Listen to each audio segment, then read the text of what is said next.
Bonjour à tous. Alors aujourd'hui, chose promise, chose due, je vous présente quelques petites choses que je vous ai ramenées d'Inde. Et pour bien faire les choses, j'ai décidé de vous présenter un peu les objets par ordre du plus naturel au plus transformé, puisque comme vous avez pu le voir sur les précédents articles, il y a des choses assez différentes en fonction de ce qu'on cherche en beauté quand on est en Inde. Donc le plus classique que vous pouvez trouver en fait dans différents lieux d'Inde, c'est ce genre de choses. En fait, ce sont des mélanges d'épices, comme vous pouvez voir, ici déjà tout préparé, auquel on va rajouter une huile. Donc dans les huiles, en règle générale, on trouve... donc là, je suis revenue en France, vous verrez que l'huile est complètement solidifiée. Là, c'est une huile de coco qu'on peut en fait directement verser dans la bouteille et laisser macérer pendant une petite semaine pour que ça devienne en fait une huile de soin pour les cheveux. Dans le même genre, dans les choses un petit peu spécialisées qu'on va trouver ici, il y a cette poudre que vous connaissez sûrement, parce qu'on la trouve aussi en France, c'est du curcuma en fait. C'est pas exactement le même curcuma que nous au niveau de la plante, et qu'on va utiliser en Inde soit avec de l'eau, soit avec par exemple ici c'est une gelée d'aloe vera toute classique, qu'on va retrouver aussi en France par exemple. Et qui va nous servir en fait pour faire un masque pour le visage, soit en le frottant pour faire un exfoliant, soit tout simplement le laissant poser. Dans les autres choses assez naturelles qu'on va retrouver, c'est ce genre de petites choses. C'est une devinette qui a eu lieu sur le blog dernièrement, donc vous pouvez retrouver assez facilement ce que c'est. En fait, il s'agit d'une plante, donc à la fois les racines et les parties feuillues et émergées, qu'on a laissé sécher, qu'on a réduit en boule. Ici, elle a un petit peu travaillé parce que vous voyez qu'elle est dans un petit filet. Et en fait, ça va servir d'exfoliant pour pouvoir frotter le corps et retirer les peaux mortes. Dans la même catégorie, on va aussi retrouver ceci. On en trouve aussi en Europe. Il s'agit en fait de concombres qu'on a laissé sécher et il ne reste plus que la fibre qu'on va mouiller et qu'on va pouvoir utiliser pour frotter et exfolier la peau. Voilà, donc ça c'est vraiment les objets beauté les plus naturels que vous pourrez trouver en Inde et les plus classiques. Ensuite, dans les petites choses que vous allez retrouver très souvent, surtout si vous allez à l'hôtel, en fait, c'est ce genre de choses, sont les savons ayurvédiques. Alors, dans les plus connus, on va retrouver le fameux Medimix, qui est vraiment une grande spécialité de l'Inde. Je sais qu'en tout cas pour les peaux qui ont des tendances à imperfection, en particulier pour les peaux afro, Medimix est particulièrement connu puisqu'il aide justement à lutter contre les petits points blancs, les boutons qui reviennent, mais il y a d'autres marques assez connues, Radas, et celui-ci qui est plus parfumé que les autres savons ayurvédiques, avec une petite odeur de santal assez sympa. Comme vous pouvez voir, j'en ai eu un paquet puisque j'ai fait pas mal de tels l'année dernière. Ensuite, dans les choses qu'on va retrouver, alors ça c'est le truc que vous n'avez pas forcément pensé à ramener d'Inde. Moi je vous conseille forcément d'y penser et au moins d'aller découvrir.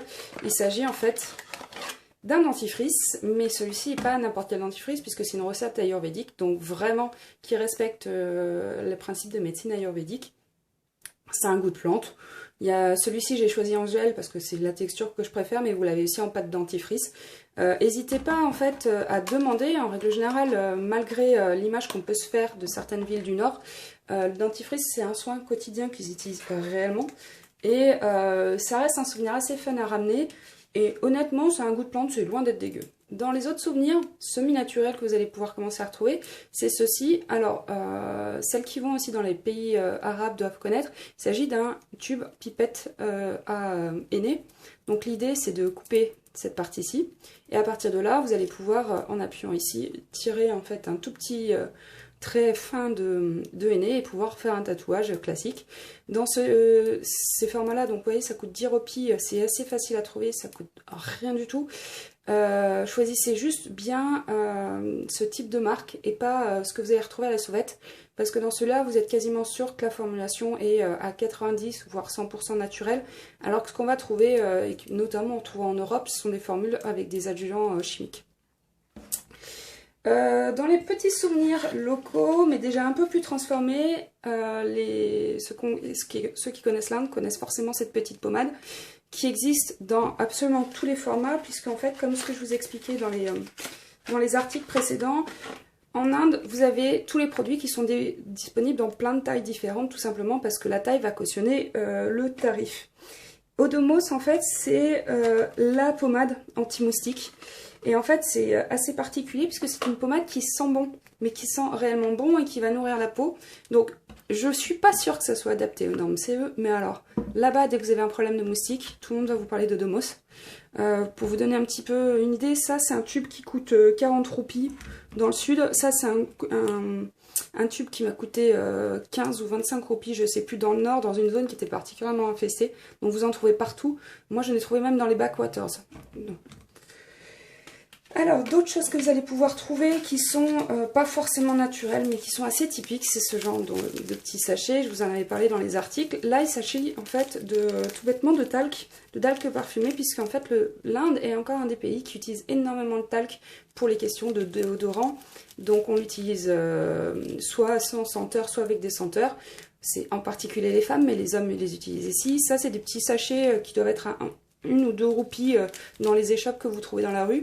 Moi j'ai commencé par ça au début pour voir, et après dans les magasins vous allez commencer à trouver des flacons qui vont de cette taille à la grande taille. Si le déodorant est une question qui vous intéresse, dans les échoppes un peu plus modernes vous allez trouver ce genre de produit, où là c'est carrément de la crème. Je ne sais pas si vous vous rappelez, mais plusieurs fois je vous ai montré en fait des déodorants crème qui s'appliquent aux doigts, et bien ça c'est le même principe. Alors par contre au niveau de la formulation, on est quelque chose qui est déjà beaucoup moins naturel, puisqu'on va quand même retrouver de la glycéryle, mais aussi beaucoup d'huile.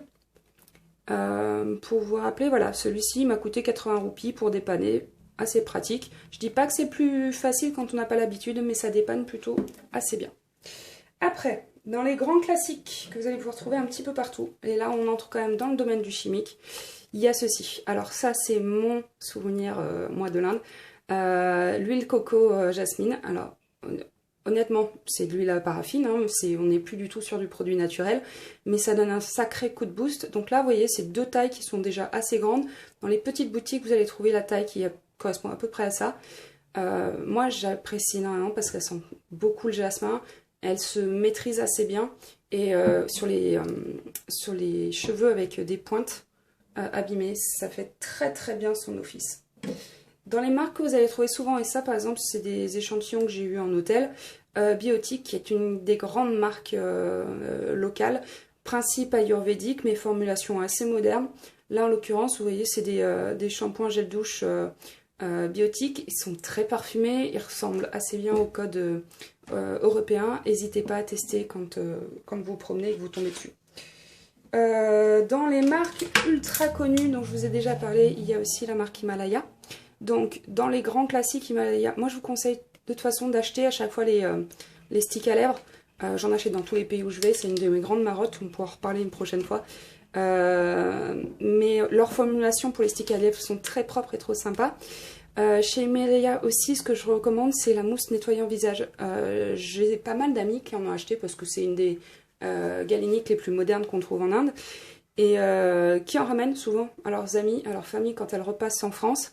Et depuis, il y a une espèce de trafic qui s'est monté parce que ça reste un produit hyper efficace, notamment sur les peaux à problème. Très sympa à utiliser, très léger, avec une formulation qui reste propre, même si elle est déjà adaptée. Le produit que vous allez vouloir racheter régulièrement quand vous n'avez pas acheté assez en venant en Inde, c'est le gel pour les mains. Et du coup, je vous recommande celui d'Himalaya, qui est très sympa parce qu'en fait, une fois que vous l'avez appliqué sur les mains, il disparaît assez vite au niveau de la sensation du produit. Une autre marque très très connue localement, Lotus. Donc pareil, vous voyez, stick à lèvres, je fais toujours des pleins quand je me déplace à l'étranger. Ça reste pareil, sympa et naturel. Je vous avais parlé aussi de cette marque pour cheveux qui est assez présente. Moi honnêtement, j'ai pas été particulièrement surprise ou convaincue par le produit, mais voilà, j'avais quand même acheté ma petite dose d'essai de la marque Datri. Dans le même genre, en très chimique, je vous avais expliqué, on trouve des produits quand même très contemporains et occidentaux. Dove, quand vous avez les cheveux abîmés sur place. Voilà, celui-ci coûtait 3 roupies, ce qui est relativement cher pour le commerce de 2 rues. Mais vous allez le trouver assez facilement, comme vous demandez, dans les petites boutiques. Et après, quand on va vraiment vers du produit modernisé, on va rentrer sur ce type de produit, puisque effectivement, L'Oréal, le groupe est déjà présent en Inde et vous allez le trouver dans les magasins. Ici, il s'agit d'une adaptation du Kajal classique. Vous les trouvez même en Europe, mais plus sous le même format. En tout cas, la formulation est inspirée des usages locaux. Et quitte à acheter quelques produits sur place, la petite chose qui se trouve assez régulièrement.